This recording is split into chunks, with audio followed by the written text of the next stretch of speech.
Bugün her bir insanın özünün rızık kaygısı var. Bugünkü rızkımı nereden alarım ve gelecekten bana rızık nereden gelir? Biraz tepi talaş ediyorlar ve haklılar hem ki rızkını insan aktarması gerek.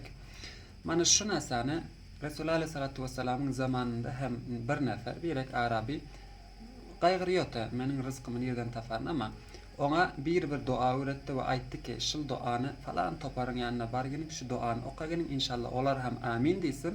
Senin duan kabul bolar ve böylece sen rızkyny nerede bolsa taparsın.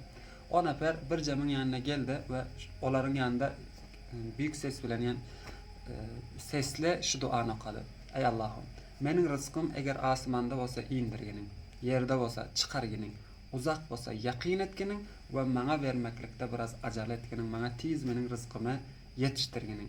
O munyň üstüne bir hem ahiratda maňa Firdevs cennetini nasip etginiň, Resulullah Aleyhissalatu vesselam bilen hem saýa bolup ýaşamaklygy nasip et.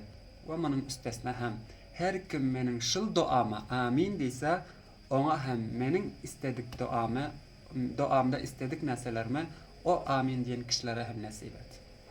Oturan topaklar hem onun duasına amin dediler ve onun duası hem kabul boldu ve o oturan adamların hem rızkı ondan soň hemişe asanlyk tarykada gelýärdi ve o kişinin hem rızkı asanlyk tarykada gelýärdi. Dostlar, şuna sen aýtmam gerek. Bu näse men motaber kitapların bireginde okap görmedim. Belki büyük alimlerin birege söhbetlerinde mana şu näseni aýtýardy, şu näseni kıssa aýdyp berýärler.